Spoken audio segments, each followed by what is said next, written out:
Uma boa tarde a todos os irmãos e irmãs de caminhada. Estamos mais uma vez aqui no canal A Voz da Redenção para realizar o estudo dessa obra maravilhosa que é o livro Mereça Ser Feliz. Psicografia da irmã Cidufo, médium Vanderlei de Oliveira. E hoje nós estaremos terminando esse estudo maravilhoso. Vamos estudar o capítulo número 35, que é a palestra da Maria Modesto Cravo. Esse livro, é importante a gente relembrar que os enfoques desse livro, né, de acordo com a Maria Modesto Cravo, eles são vigorosos receituários morais para a erradicação da doença do orgulho.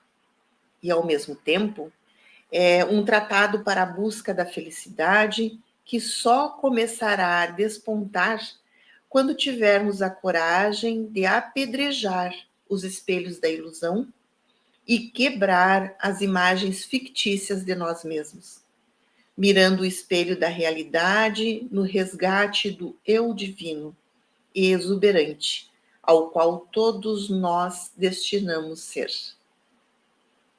Eu estou aguardando o Adrian entrar para a gente iniciar esse estudo, mas eu gostaria, nesse primeiro momento, de fazer uma homenagem ao nosso grande amigo, querido, Flávio Custódio, que agora já não está mais entre nós em corpo, né?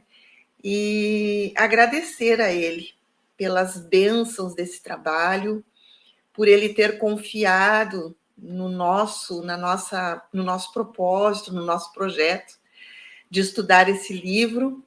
Estamos há 34 meses estudando ele, uma vez por mês, e o Flávio foi o grande incentivador de tudo isso e de outras empreitadas aí que a gente sempre falava para ele, né? Flávio, vamos fazer tal coisa, e ele estava sempre aposto, sempre dando maior apoio, maior incentivo para nós.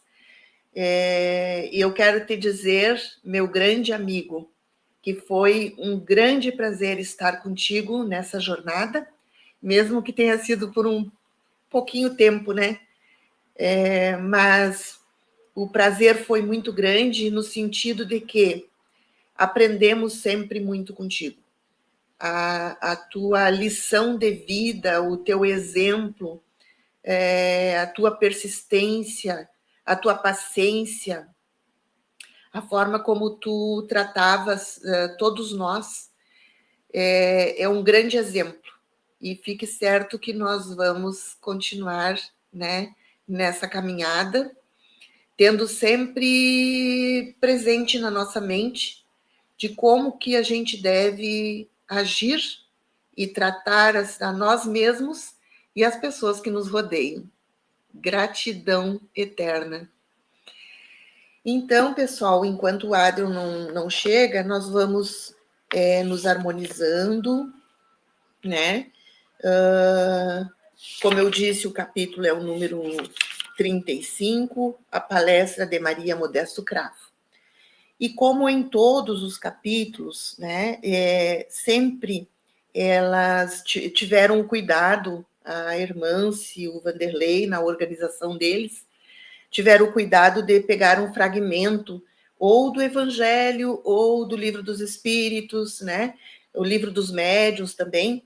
Esse capítulo também inicia com um preâmbulozinho, que é um enxerto lá do Evangelho segundo o Espiritismo, capítulo 7, item 11.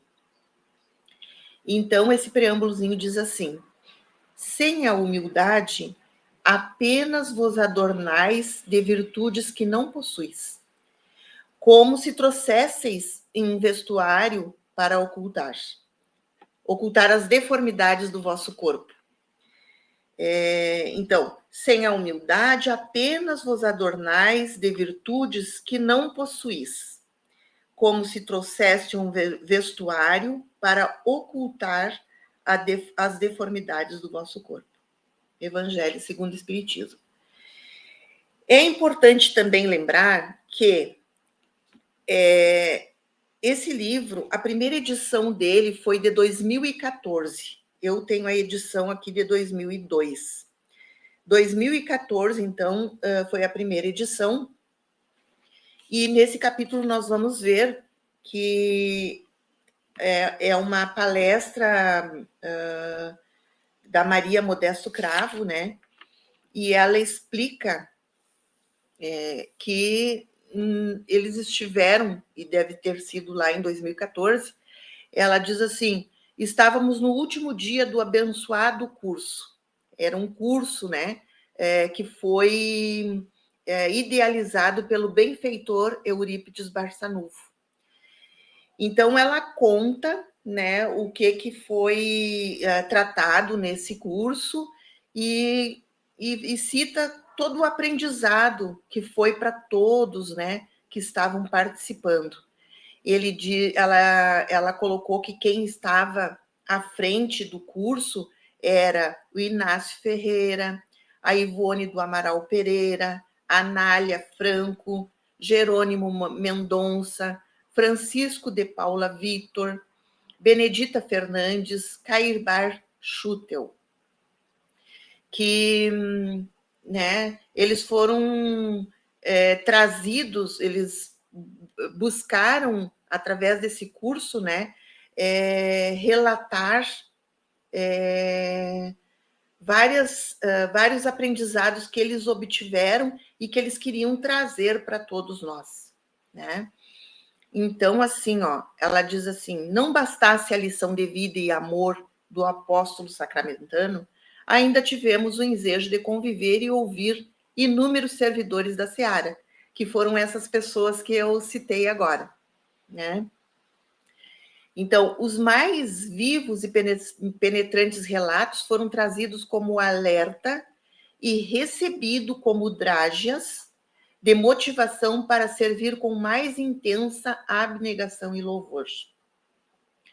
Todos atestaram com sabedoria e caridade a hora grave porque passa a lavoura espírita, convocando-nos a testemunhos de amor incondicional para salvarmos a embarcação que navega por entre atóis do orgulho e os lençóis de areia da vaidade, com severo risco de encalhar. Olha só a expressão, né, que ela usa, uma simbologia, alertando pelo momento muito grave que toda a seara espírita estava passando em 2014, né? E aí ela diz que nesse curso, né, tiveram exemplos claros, dito com todas as letras e palavras, a fim de melhor dimensionarmos a extensão do trabalho que nos espera, encarnados e desencarnados.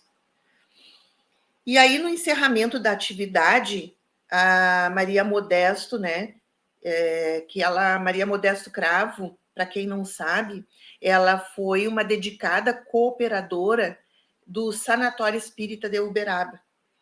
E daí ela foi chamada nesse curso para o encerramento, né, e apresentar um depoimento dela sobre a questão da humildade.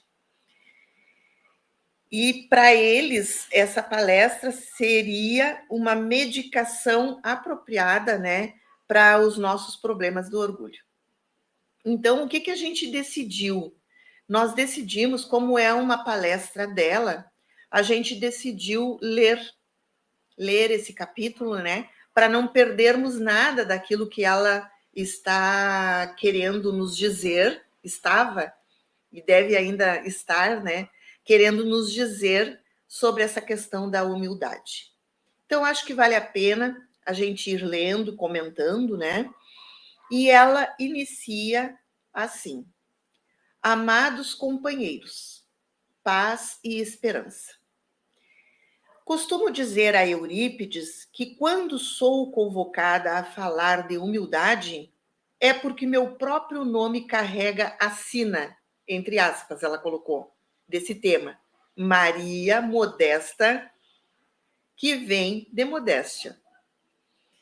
Não vou começar minha fala à moda convencional, dizendo coisas do tipo: estou aqui, mas não tenho autoridade para falar desse tema.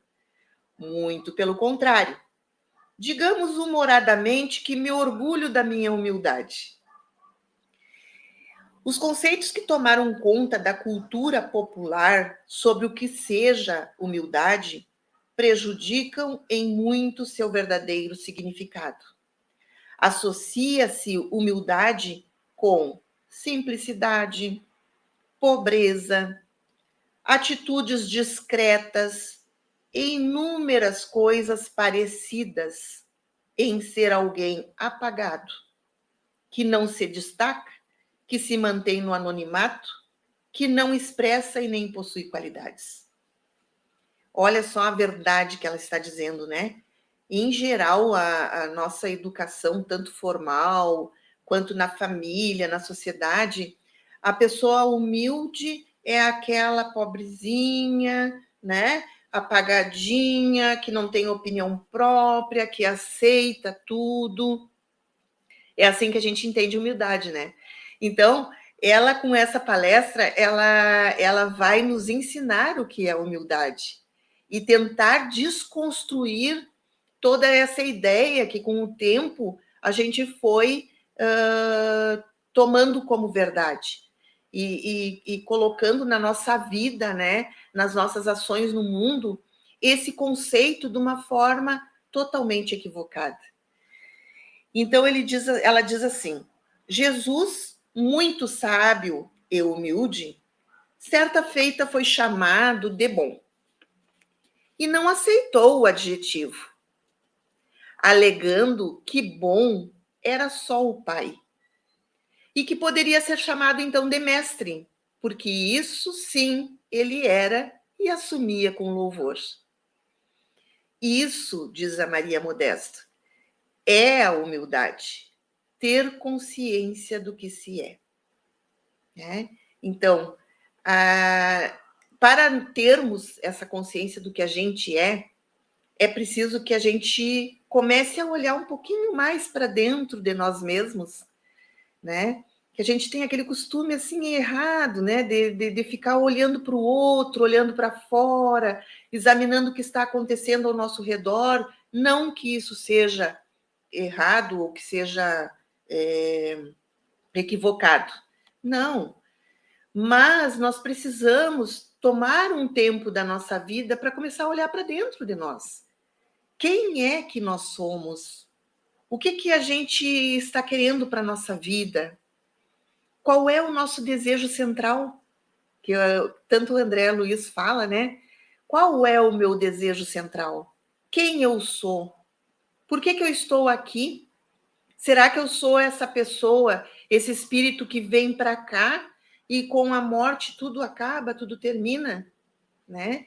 Então, ter consciência do que se é, essa é a verdadeira humildade, porque a partir dali, a partir dessa minha consciência de saber quem eu sou nesse mundo e por que eu estou aqui, ter consciência de que a gente é um espírito imortal, que nós estamos de passagem nesse mundo para tentar nos melhorarmos, para nos conhecer, para nos amar, para cuidar desse planeta, para cuidar das pessoas quando é possível, né? A gente sabe que muitas vezes não é, mas na maioria das vezes a gente tem condições e ferramentas para isso, né?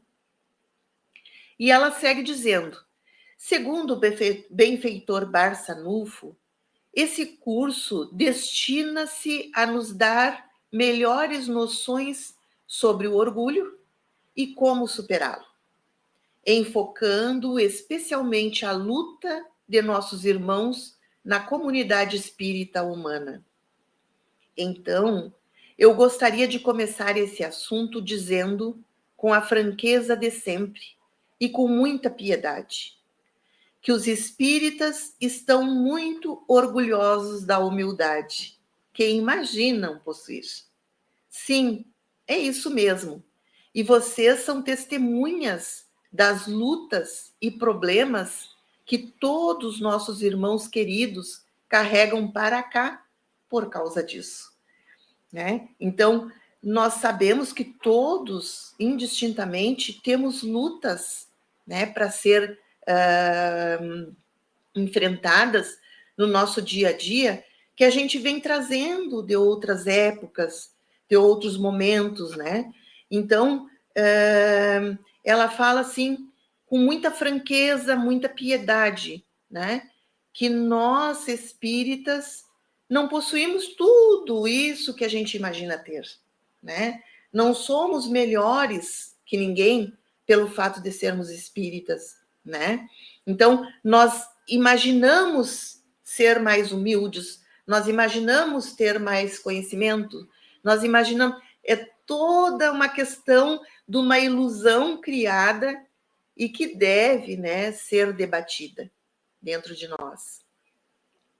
Ela segue dizendo também: a ignorância acerca do que realmente seja a humildade e também das formas cruéis e sutis de ação do orgulho tem criado dificuldades que poderiam ser vencidas com um pouco de esclarecimento e algumas ações simples. Né? Eu acho que aquilo que a gente estava dizendo agora há pouco, né? Saber quem a gente é e por que a gente está aqui. Então, um pouco mais de esclarecimento, de consciência daquilo que a gente é e o que nós precisamos fazer por nós, pelos outros e pelo planeta, né? Por isso, esse curso entre nós, além de ser material para nosso crescimento, é uma iniciativa que precisa ser levada aos amigos do corpo físico com urgência, a fim de melhor muni-los de recursos para a grande batalha na conquista dessa virtude, que é a virtude da humildade. Então, como ela está fazendo uma palestra, né, ao final de um curso, então ela coloca, né, para todos que estão presentes naquele momento, que é necessário levar esse curso para todos nós encarnados, para que a gente tenha realmente a noção daquilo que a gente é. E que é necessário a gente cultivar essa humildade verdadeira, né? A palavra adornos precisa ser ventilada aqui.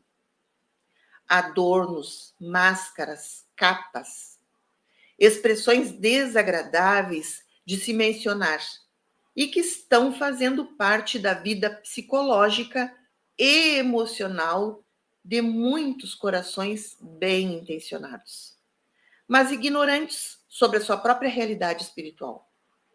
Então, como ela é delicada, ela é amorosa, né? Ela é respeitosa ao falar sobre isso, né? Mas, ao mesmo tempo, ela precisa ser realista. Ela precisa, de alguma forma, ser um pouco dura, né? Ao falar disso. Porque é algo que está acontecendo, que está prejudicando, né? E que é preciso ser dito, é preciso ser colocado na mesa. Só que ela faz isso de uma forma querida, uma forma amorosa, uma forma autoritária, né? E ela diz assim: para ser franca e brincar um pouco com a coisa séria, o movimento espírita está parecendo uma passareia onde o orgulho desfila, passarela, onde o orgulho desfila com várias fantasias.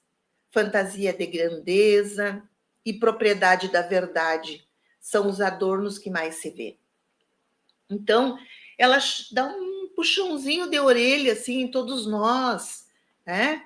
Que nós não podemos agir na nossa vida ou na nossa missão, né, de vida com orgulho, com grandeza, com arrogância, de achar que sabe tudo e achar que tudo que está sendo feito está bem feito e assim mesmo, e achar que está tudo resolvido na vida.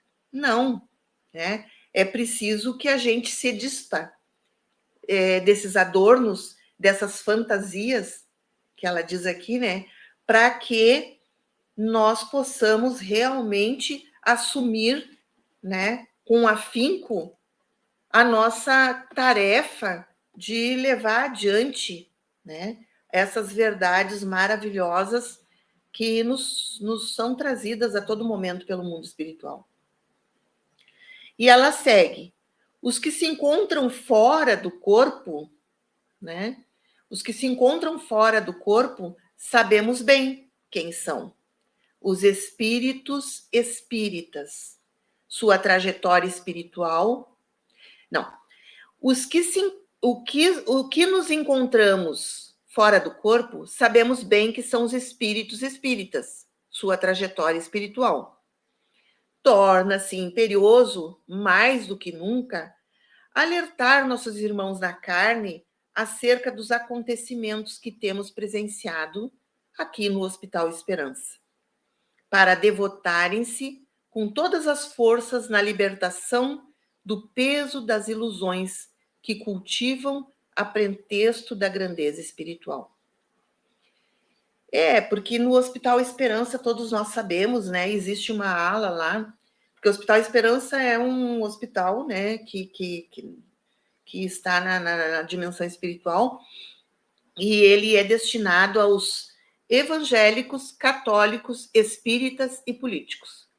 Existe uma ala, né, dedicada somente para os médiuns espíritas, né, os médiuns que foram espíritas, né?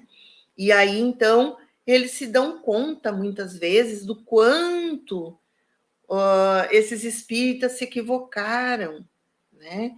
Aqueles espíritas assim ortodoxos, né? Que acabam dando maior importância para a cognição, para o conhecimento, para a decoreba dos textos, das páginas, dos livros, dos autores, enfim.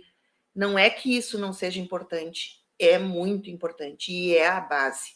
Conhecimento é base. Nós precisamos conhecer, nós precisamos pesquisar, né? Nós precisamos saber, com certeza, mas é a base. Só isso não nos auxilia, porque o conhecimento sem a emoção, sem a amorosidade, sem o cultivo do amor, ele é inócuo, ele é vazio. Assim como, né, essa amorosidade, esse amor que não esteja pautado ou não tem uma base, um conhecimento de como as coisas se processam, né, também se torna vazio, se torna perdido. Então, as duas coisas têm que estar entrelaçadas, né? Aí ela conta assim: logo após o meu retorno para a vida dos espíritos, fui convocada por Eurípides a coordenar as ações para um novo pavilhão junto a essa casa de amor, destinado a socorrer os líderes religiosos cristãos da humanidade. Então, quer dizer, essa divisão que a gente faz aqui, né, católicos, evangélicos, espíritas, umbandistas, não para eles não existe, não tem, né? Lá no Hospital Esperança eles mantêm um pouco dessa divisão, por quê? Porque se um evangélico desencarna, claro que ele quer ser recebido por um evangélico também que tem a mesma linguagem, né? Enfim, por quê? Porque ele vai compreender melhor a sua condição quando ele encontra uma pessoa conhecida, uma pessoa que é do grupo dele, vamos dizer assim. Mas todos nós somos cristãos, todos. Então, é como ela diz aqui, onde que ela disse, né? Cristãos da humanidade, né? Líderes religiosos cristãos da humanidade, especialmente daí, aí ela, né? Os dirigentes espíritas. Olha só. Então, eles estavam aqui nesse curso preocupados com os espíritas, com nós espíritas, né? Que estudamos, que já temos uma consciência maior sobre a dimensão espiritual, temos uma consciência maior do que a gente veio fazer aqui, né? Pouquinho maior, tá? E ela segue. Por 3 décadas consecutivas, venho aprendendo nessa tarefa sobre os perniciosos reflexos do orgulho. O pavilhão sob as ordens de minha equipe tem crescido em tamanho e necessidades a cada dia. Olha só. Então, quando ela retornou para a vida dos espíritos, ela foi trabalhar com os espíritas. E ela ficou admirada, né, de ver que a cada dia crescia o grupo e cresciam as necessidades também dos espíritas em relação à desconstrução do orgulho. Aí ela segue. Criamos uma atividade muito saudável para nossos assistidos, chamada Tribuna da Humildade. O nome pode parecer um contrassenso, porque talvez devesse se chamar Tribuna do Orgulho. Entretanto, para efeitos estratégicos, a Tribuna da Humildade é algo desafiante. É uma tarefa destinada àqueles que já se encontram em recuperação e melhoria, e que depois de algum preparo sobre o tema, vão dar seus depoimentos pessoais, falar de suas fantasias de superioridade e de seus equívocos. Então, ela trabalhou com os espíritas nesse sentido, de prepará-los para que eles também dessem depois os seus depoimentos. Aprendemos que somente quando começamos a tratar nossas doenças com naturalidade, sem medo e publicamente, é que se abrem os caminhos para a mudança. A tribuna tem sido uma tarefa terapêutica, conquanto dolorosa para a maioria. Ela fala que é dolorosa, a gente sabe por quê, né? Porque quando a gente vai olhar para dentro de nós mesmos, que a gente vai se reconhecer e ter consciência daquilo que somos, tem muita dor. Por quê? Porque nós precisamos trazer para a nossa consciência muitas coisas ainda que a gente se equivoca, muitas ações, muitos pensamentos que a gente ainda está equivocado. Então, isso causa muita dor. Isso causa dor. Se conscientizar de que a gente, por exemplo, é mentiroso, ou é ganancioso, ou é orgulhoso, enfim, isso nos causa um pouco de dor, porque nós temos o conhecimento de que não deve ser assim. E aí, quando a gente começa a olhar para dentro da gente mesma, a gente começa a ver, perceber o quanto ainda a gente precisa caminhar, o quanto ainda a gente precisa se exercitar, se desafiar, no sentido de esquecer esse tipo de ilusão, né? Com toda sinceridade, eu mesma não me acostumo a ouvir as narrativas. Não fosse os benefícios que essa tarefa tem apresentado, eu a encerraria. Ela está falando da dor, né? É muito doloroso para qualquer pessoa sair do mundo físico na condição de líder, aplaudido, reverenciado, com seus retratos nas galerias e museus, e chegar aqui como assistido e portador de severos enganos e arrependimentos. Imagina só. Claro que esse não tem sido o caminho de todos. E como me alegro em ver que aqueles que venceram os convites da vaidade, seja no anonimato, seja na notoriedade, no entanto, a maioria tem descuidado. Então, ela fala, né, que realmente é muita dor, que ela mesmo tinha vontade de encerrar esse trabalho, né? Mas como ele é necessário, ele é preciso, ela manteve, né? E que muitos, né, que são aplaudidos, reverenciados aqui e que chegam lá na condição de assistidos, eles têm, assim, uma queda bastante grande nas suas emoções. Mas ela também diz que tem vários, assim, que chegam em uma condição melhorada, né? E que já tinham vencido essa etapa aí. Em todos os campos dos seguidores de Jesus, encontramos fracassos e quedas. Nossos amigos de ideal espírita, por exemplo, costumam falar do orgulho como quem conhece e domina o tema, dando notas de sua presença até mesmo na prepotência em falar do assunto. Olha como ela é dura aqui, né? Poucos demonstram consciência do orgulho do qual são portadores. Poucos sabem realmente onde e como a sua vaidade se manifesta.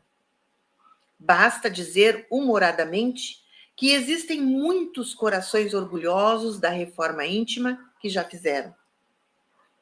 Orgulho de ter feito a reforma íntima.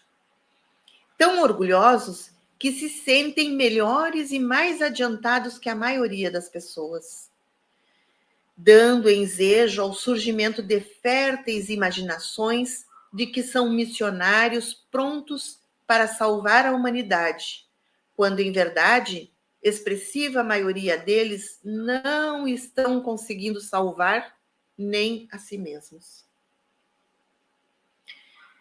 Alguns utilizam-se de frases do tipo: quem sou eu para ser um apóstolo de Jesus? E relegam várias oportunidades de crescer, dizendo-se humildes. Ocorre que, apesar de passarem esse atestado de falsa modéstia, no fundo, o sentimento que muitas vezes os domina é de que são apóstolos do Cristo e, diga-se de passagem, bons apóstolos. É uma humildade de adorno, porque o que vale mesmo é o que se sente no coração. Quando se vê, vendo esse depoimento dela aqui, né, a gente fica pensando, né, o quanto deve ser dolorido realmente para ela ver a condição em que chegamos no mundo espiritual após uma vida inteira, né, de trabalho na casa espírita, de estudo, de coordenação de grupo, de direção de casa espírita, direção de movimento espírita, pessoas muito dedicadas, mas que só ficam olhando para o externo, adornando, né, o externo, e que não costumam olhar para dentro de si mesmos e pensar que precisam não dominar os seus equívocos, não é o domínio dos equívocos, mas sim trabalhar essas deficiências, né? E esse trabalho ele se dá no dia a dia, no cotidiano, na relação com as pessoas. Quando se apresenta uma situação para nós em que uma outra pessoa, de alguma forma, nos ofende, nos magoa, essa é a oportunidade de aprendizado, entre outras tantas que existem. Esta é a oportunidade de aprendizado, de nós fazermos um movimento interno, de nos colocar no lugar do outro e ver as condições de consciência que ele tem, de ver qual é o desejo central dele, de ver que ele ainda não está em condições de dar aquilo que ele não tem. Porque cada um de nós, nós vamos dando aquilo que a gente tem dentro da gente. E o que a gente não tem como dar, né? Então, ela fala, assim, dessa falsa modéstia, né? Que às vezes a gente pensa que tem humildade, mas que, na verdade, lá se for ver bem a fundo, a gente não tem. Porque nós somos pessoas orgulhosas, né? Daquilo que a gente sabe, daquilo que a gente faz, daquilo que a gente conhece. A gente é orgulhoso. Nós somos melindrados. A todo momento a gente se melindra com um e com o outro e a gente não consegue estabelecer uma relação saudável dentro de um grupo, dentro de uma comunidade. Somos muito melindrados, né? E ela segue dizendo: sentimento, eis o cerne de nosso tema sobre orgulho. O orgulho é um sentimento, o sentimento de grandeza, o sentimento que cria o vício de ser prestigiado, adulado, paparicado. É o sentimento que faz com que queiramos que o universo circule na nossa órbita personalista. Orgulho é sentimento de superioridade pessoal. Por isso, humildade, seu oposto, tem que ser fruto também de um trabalho afetivo do espírito. Tem que nascer do coração, atrelado à consciência, como veremos adiante. Então, nas nossas relações, né? Um exemplo aqui, nas nossas relações, quando a gente busca a compreensão, busca a harmonia dessas relações, nós vamos sempre tentar respeitar, tolerar o outro. E tolerância aqui não é engolir sapo, não. Não é se apagar, como ela estava dizendo lá no início, não é se apagar, não é ser aquele pobrezinho, não. Compreender o outro e ser humilde nesta relação é tentar respeitar aquele momento do outro. E a tolerância aqui nesse momento também, né?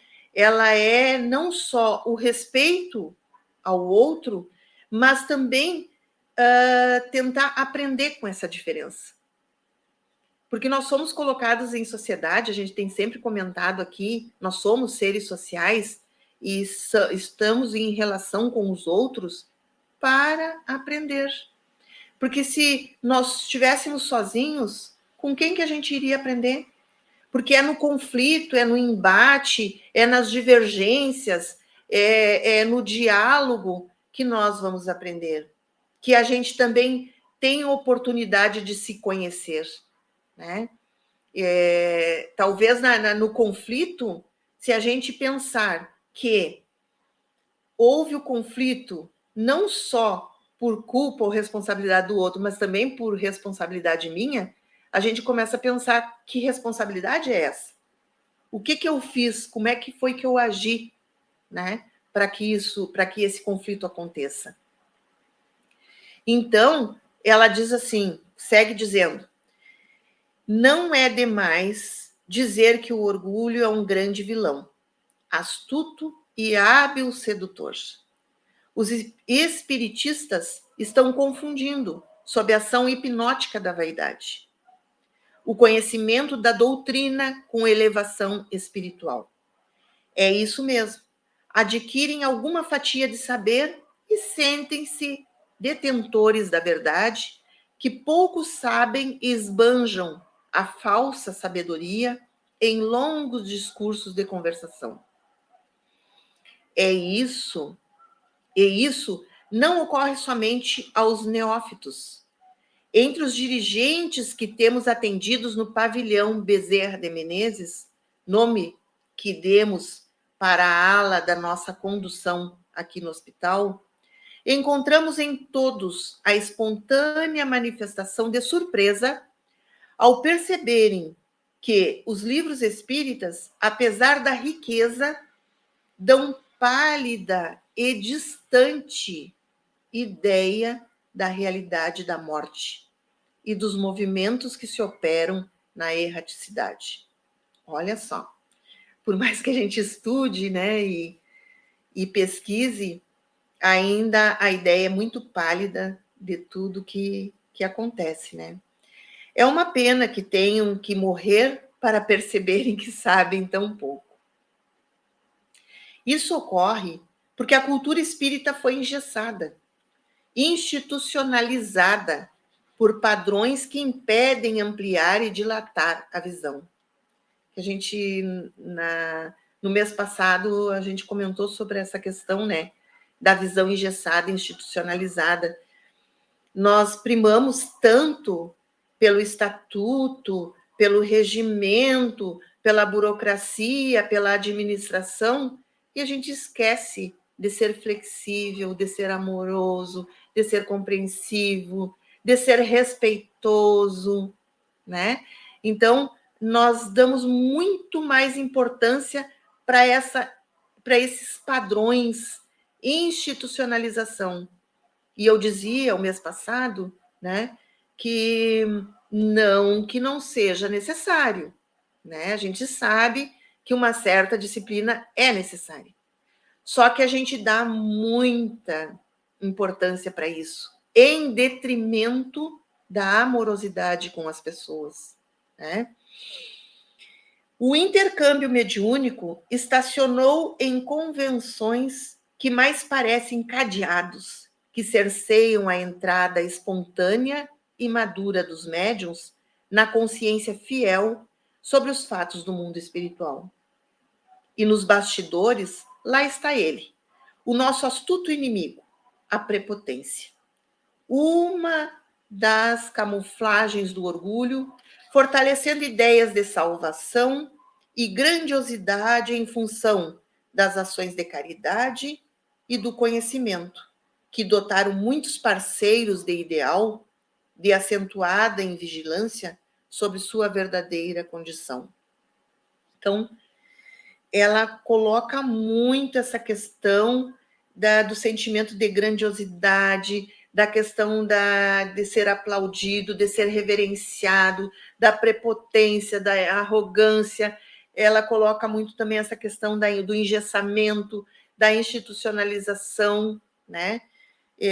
Chamando a nossa atenção para coisas muito maiores que são necessárias, né?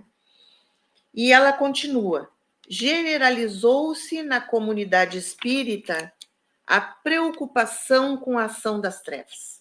E eu pergunto: será que justifica? Não estará essa preocupação tirando o foco sobre a real necessidade a ser trabalhada? Enquanto existe a supervalorização com as ações dos infernos, distrai-se para os cuidados que requisitam a personalidade no que tange a sua transformação. Muita atenção para as trevas de fora, acaba fazendo esquecer as trevas que temos a vencer dentro de nós. E os que aqui nos encontramos, sabemos o quanto o nosso querido gênio do mal adora ver o rumo que tem tomado essa excessiva centralização na pessoa dos obsessores e das obsessões na seara doutrinária. Essa é uma realidade, né? Para quem convive em grupos, em movimento, enfim, a gente dá muita atenção, muito medo, cuidado, não faz isso, não faz aquilo, não faz aquele outro, e o que acaba acontecendo? A gente vai cerceando a nossa mediunidade, enquanto que, no momento em que a gente, né, como ela diz aqui, enquanto que a gente começa a vencer as trevas que existem dentro de nós não precisamos ter medo dos obsessores, porque a gente está se melhorando, a gente está melhorando as nossas vibrações, nós estamos começando a nos sintonizar com coisas do bem. Então, por que ter medo dos obsessores, né? E essa é uma ideia que está propagada dentro do movimento espírita, das casas espíritas, e que vai deixando, assim, vai cerceando, como eu havia dito agora há pouco, cerceando a atividade mediúnica, e o médium vai se encolhendo, vai se restringindo, e não dá vazão para grandes mensagens, ou uma sintonia melhorada, ou grandes outros trabalhos, né? Nós poderíamos contribuir muito mais com a equipe espiritual, com os grupos que coordenam os nossos trabalhos. A gente poderia contribuir muito mais com eles no socorro aos nossos irmãos, né? Se a gente tivesse essa abertura, mas com essa abertura, uma abertura consciente, uma abertura madura, uma abertura sabendo de quem nós somos e o que a gente quer para a vida, querendo nos sintonizar com o bem, né? E ela segue: levemos, portanto, ideias mais claras aos que assumiram o compromisso espírita de serem melhores hoje do que eram ontem, sem assustá-los, evidentemente. Então, aqui ela já está começando a dar um pouquinho para trás, assim, não ficar, né, martelando tanto, porque não é preciso se assustar com tudo isso, não vamos nos assustar, né? Vamos sim empreender esforços para começar essa caminhada, né?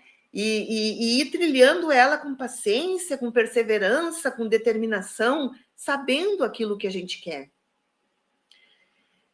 E ela segue: digamos a eles que séculos sucessivos, naufragando nas fracassadas reencarnações, edificaram um terrível sentimento de inutilidade e desvalor pessoal.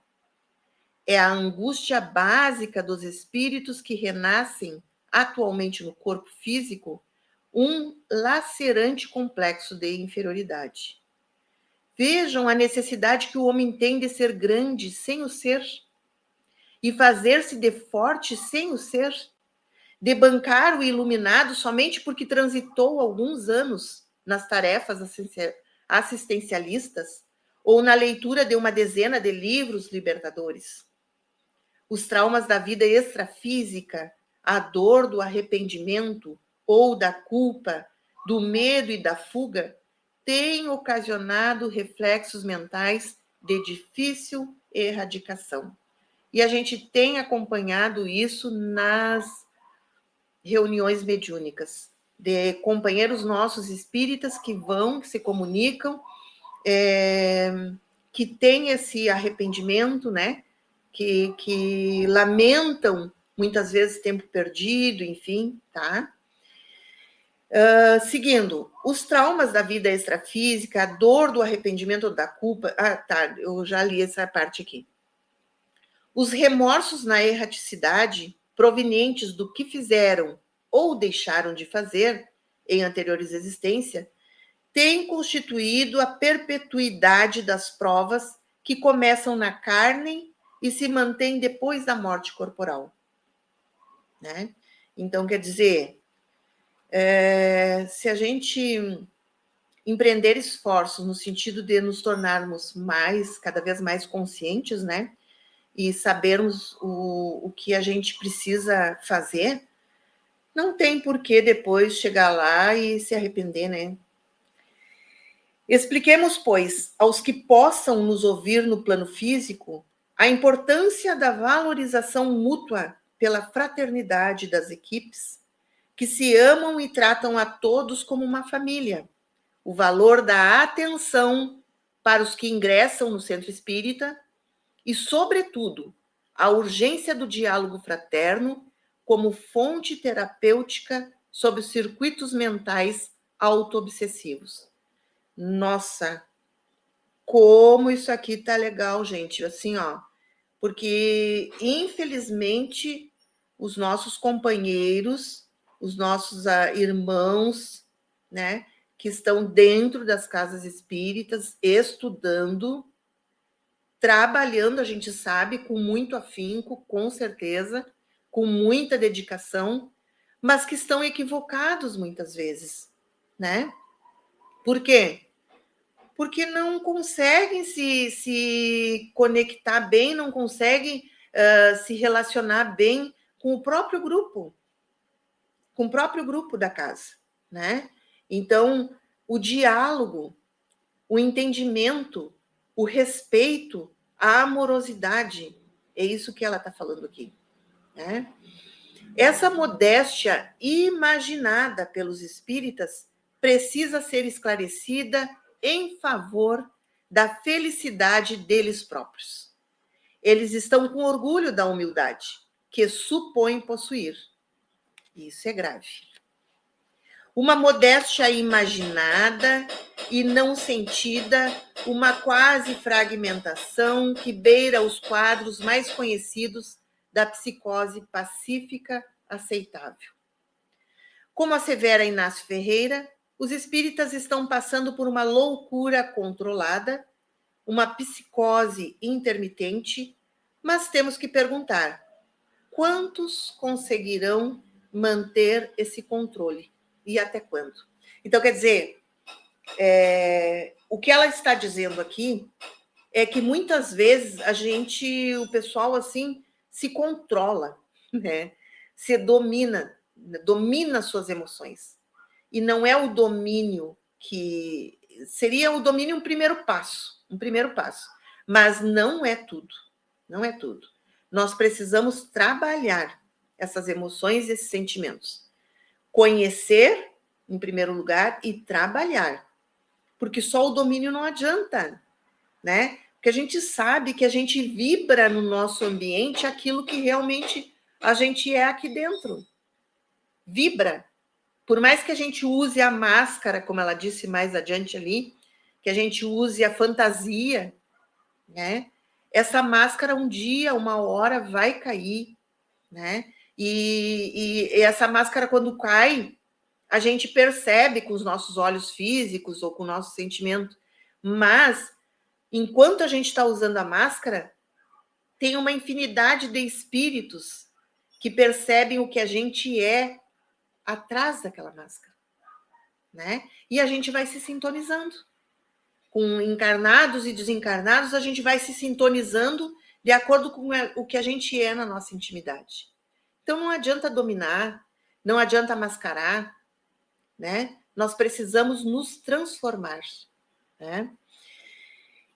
E ela fala ainda, né, que ainda usando as claras observações de Inácio, ele nos diz que o pior louco é aquele que finge que não é louco porque não assume e não quer enxergar. Precisamos dizer-lhes sobre os efeitos desse estado mental aqui na vida imortal. Convocá-los a perceber os reflexos doentios que carregam na própria mente.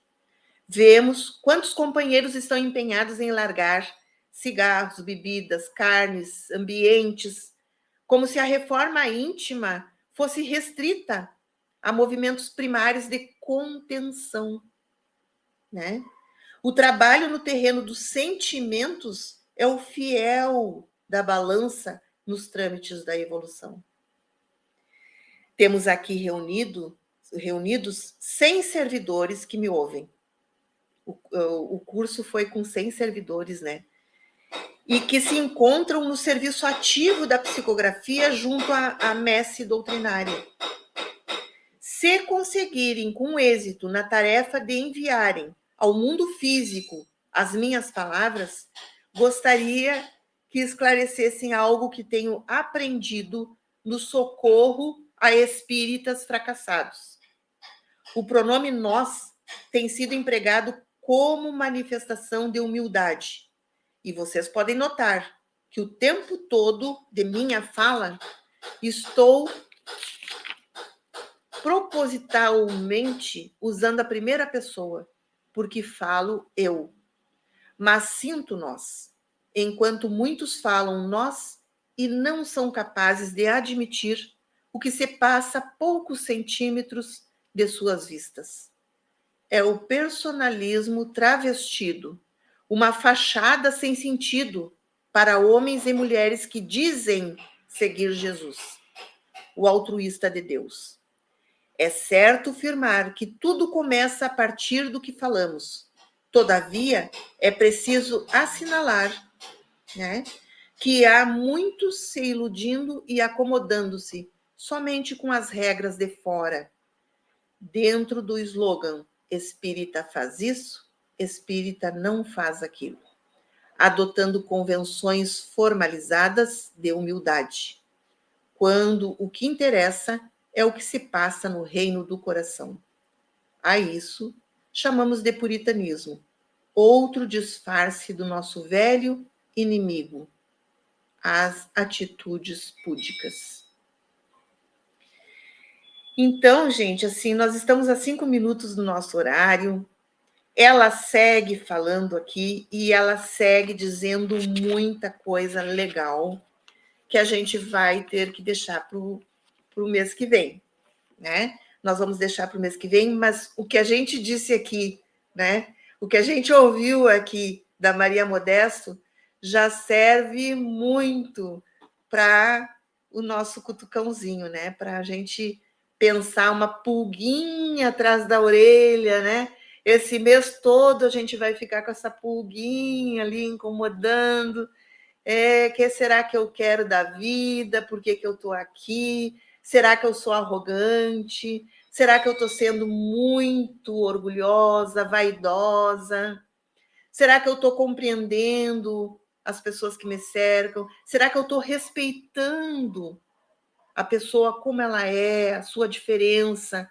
Ela não tem necessidade, ela não tem obrigação de atender às minhas expectativas, porque ela é o que ela dá aquilo que ela pode dar naquele momento, né? Será que eu estou agindo certo no meu grupo? Será que eu não estou valorizando muito a leitura, o conhecimento, a cognição, o regimento, o estatuto, né? Que como eu já disse, são necessários, com certeza. Mas será que a gente não poderia mesclar aí, né? Amorosidade, respeito, tolerância, aprendizagem, diálogo fraterno, né? Então, vamos pensar em tudo isso durante esse mês. E no próximo mês, segundo sábado de julho, estaremos aqui concluindo o livro Mereça Ser Feliz, concluindo essa bela palestra da Maria Modesto Cravo, né? E nesse momento, então, no final da nossa conversa, nós queremos pedir para todos vocês que nos assistem, deem o seu likezinho ali, compartilhem com seus amigos, né? É muito bom sempre falar sobre isso, ouvir um pouco sobre isso, para a gente ter um tempo, né, de começar a olhar um pouquinho mais para dentro de nós, para ver onde a gente está errando, onde a gente está se equivocando, e ter o tempo ainda de ultrapassar tudo isso, né? De nos transformarmos interiormente e sermos muito mais felizes, tá bom? Um grande abraço fraterno, fique com Deus e até o próximo mês. Obrigada.